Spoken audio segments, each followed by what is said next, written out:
Alright, 20-gallon steel build. This is what the kit is going to look like as soon as you unbox it. And again, all you're going to need is pliers, your torch, and some wet rags.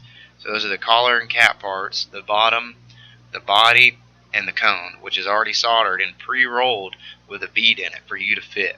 So they're not going to just pop right in and fit perfectly. You're going to have to use those pliers to fit your cone to the body.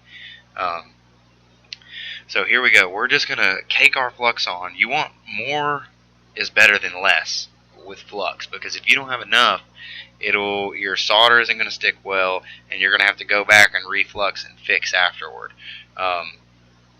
So also this particular body had a little bend in it, so I'm just using those pliers to straighten it out so it fits as tight as possible, and the solder will be, sandwiched between the two copper pieces at the seam. So you just want to make sure you get flux on the underside and then all over the top. Everywhere you're fluxing is where you want to be bonded by your solder. So just keep that in mind whenever you flux up your parts and you're about to put a seam on them.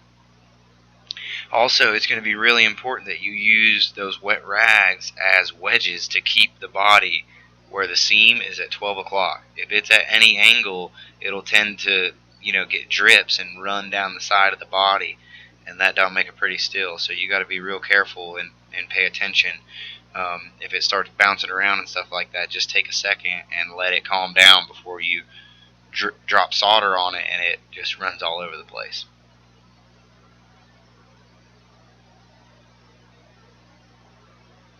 Alright, so we got it lined up, got our flux all over it, and we're about to start our seam. With this, you don't want to just keep your flame all in one spot, or you'll just char it and the solder won't stick anyway. So you want to kind of keep moving with the solder and the flame. Think of it like you're painting. You just want to kind of brush across and just put a little stripe of solder so you're not leaving globs and they're not running wherever it wants. You're dictating when you swipe it exactly where you want the solder to be. So as you can tell over there, it's getting a little charred up, and I'm just skipping that because I'm going to have to go back and reflux and possibly even scratch it with a brush to get all that charred spot off of the body. But for now, you just want to bond the two pieces and get a straight line across the top of the body for you to build up on afterward. But you can even tell right there where it's not bonding very well because of the flux getting burned off, and I'm not, moving my torch quick enough. So if you get into a situation like that, just keep moving and keep your straight line, and then go back afterward after you've already built up what you want to build on.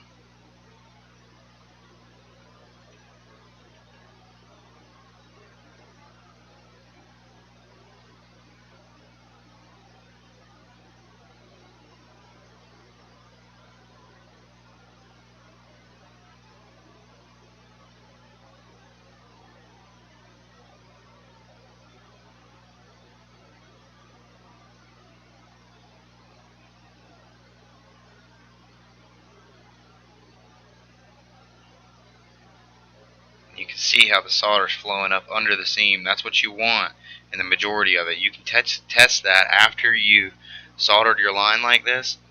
If you just freeze it and look on the inside, you just want the seam to be, smashed together, and you need to be able to see some solder through the backside so it, shows you that it's a nice tight seal and that you don't have any gaps where there could possibly be a little hole in the top that could lead right through into the body.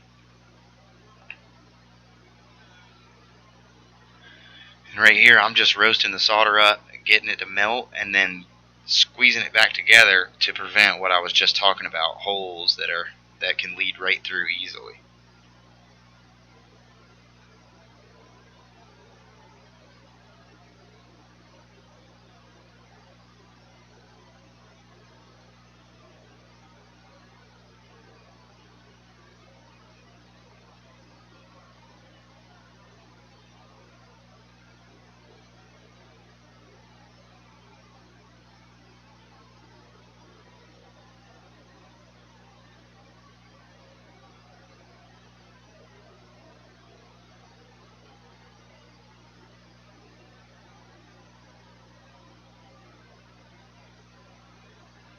So right here, I'm just going back, building up on the seam that I've already put just to strengthen it. So this is the strengthening seam after you've already put the base layer on there.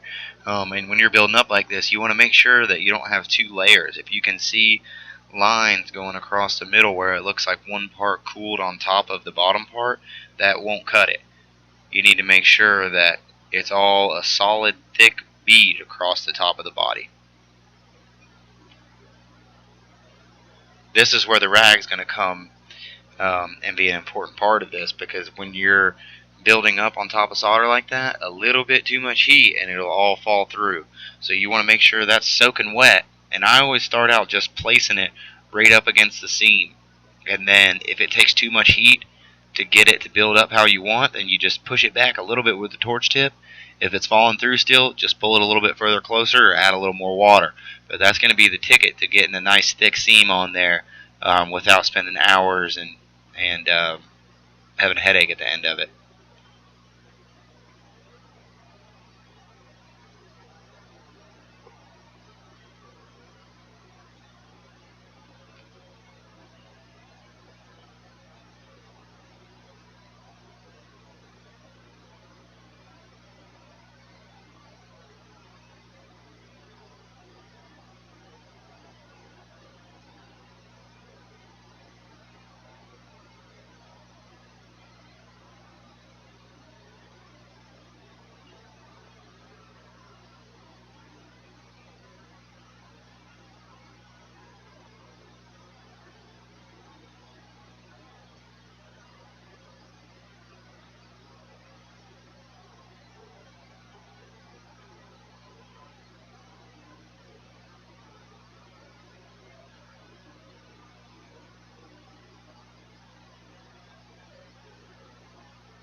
And you see how it's puddling up at the top there? That's because my body's a little bit misshapen. So I just normally pick up off the clamp and try and level it out while I melt it and push it into place.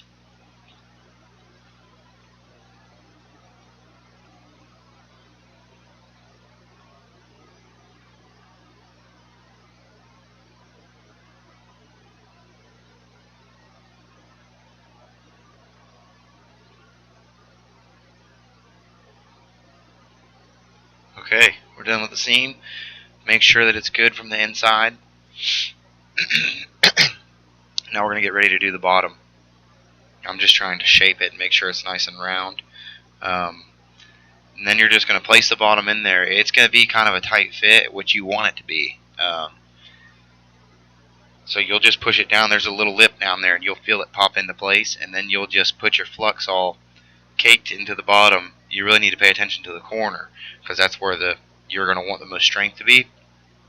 And with the bottom, I'll normally solder in the bottom like this and just kind of keep moving when you see little gaps or holes or anything until you get all the way around, and then I'll go back and finish the holes, whether it need to be pushed down, soldered on top of, or sometimes you can flip it around and solder from the outside a little better to fix a hole.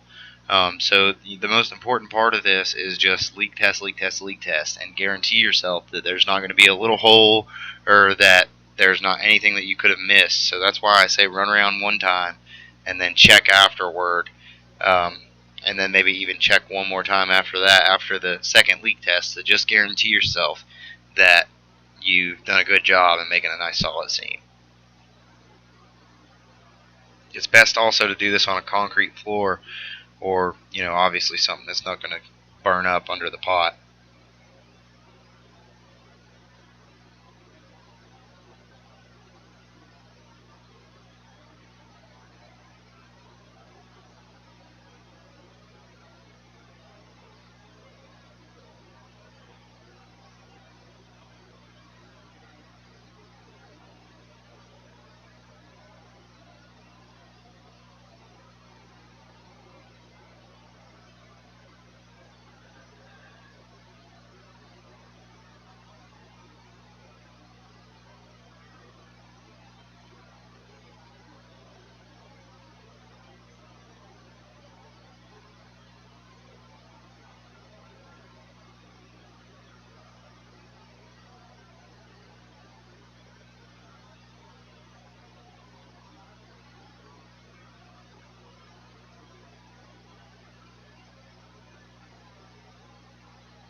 Sometimes it takes less heat to fill a gap like that also, so you can just kind of keep moving, and then if it keeps falling through, another reason it's best to keep going around is because the temp will drop, and by the time you go back to fix it, it'll be a little easier to fill, because you can just apply a little bit of heat and that solder will melt and fill right in the gap you want.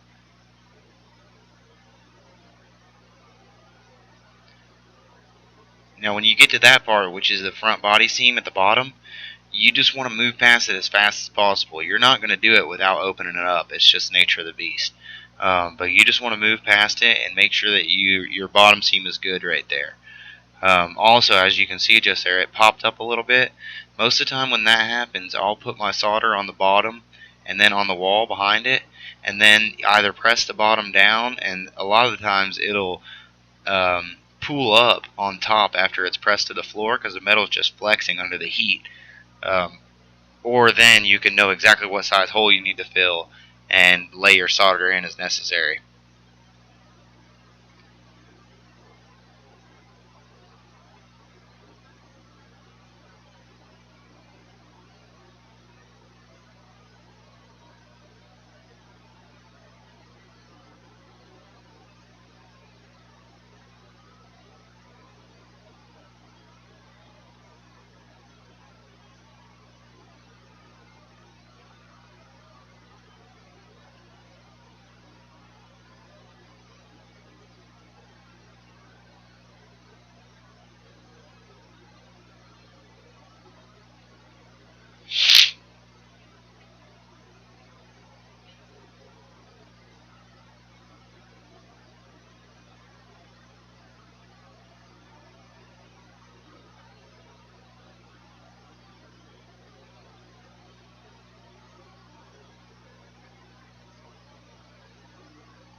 Now you can see every time I touch the heat, the solder falls through, so I'm just at that perfect point where the copper is melting the solder on its own.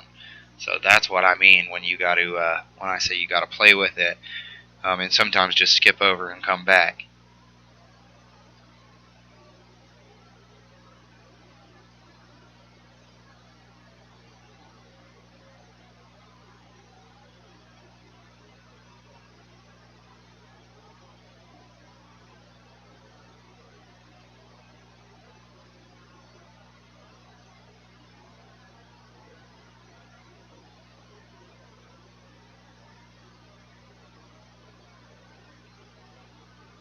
I'm just freezing that to save me a little time.